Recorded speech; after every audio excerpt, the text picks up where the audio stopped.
Sherebangla medical সহ সারা দেশে স্বাস্থ্য খাতে অব্যবস্থাপনার প্রতিবাদে আজও ঢাকা বরিশাল মহাসড়ক অবরোধ করে বিক্ষোভ করছে ছাত্র জনতা।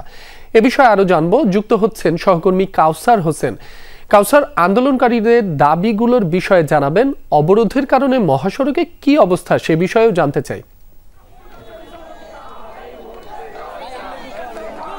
বরিশাল শেরেবাংলা মেডিকেল কলেজ সহ সারা দেশে যে স্বাস্থ্য কেন্দ্রগুলো রয়েছে এবং স্বাস্থ্যসেবা কেন্দ্রগুলো রয়েছে, সেই স্বাস্থ্যসেবার যে অব্যবস্থাপনা, সেই অব্যবস্থাপনা রোধে এবং ঢেলে সাজানো এবং সংস্কারের দাবিতে বেশ কিছুদিন ধরেই বরিশালে ছাত্র জনতা আন্দোলন করে আসছেন। সেই আন্দোলনের অংশ হিসেবে আজ বরিশাল যে কেন্দ্রীয় বাস টার্মিনালটি রয়েছে, সেই বাস টার্মিনালের যে মহাসড়ক, ঢাকা বরিশাল মহাসড়কে তারা অবরোধ করেছেন। এক কর্মসূচি গতকালকে তারা পালন করেছিলেন এবং তারা বলছেন যে শেরেবাংলা মেডিকেল কলেজ সহ সারা বাংলাদেশে যে মেডিকেল কলেজগুলো রয়েছে বা স্বাস্থ্যসেবা কেন্দ্রগুলো রয়েছে, সেখানে কিন্তু সঠিকভাবে সাধারণ মানুষ সেবা পাচ্ছেন না এবং তারা বলছেন যে দালাল মুক্ত করতে হবে, চিকিৎসকদের যে শূন্যপদ সেটি পূরণ করতে হবে, সরকারিভাবে যে ওষুধ দেওয়া হয় রোগীদের সেই ওষুধ সরবরাহ নিশ্চিত করতে হবে এবং যে অব্যবস্থাপনা রয়েছে সেই অব্যবস্থাপনা ঢেলে সাজিয়ে একটি টাস্ক ফোর্স গঠনের মধ্য দিয়ে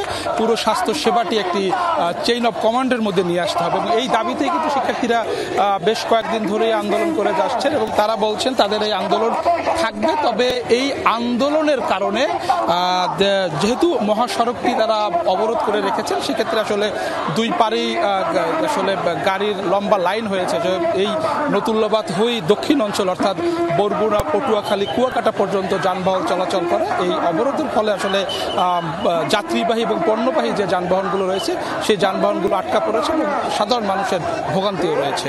রাব্বি, কাউসার, আপনাকে ধন্যবাদ।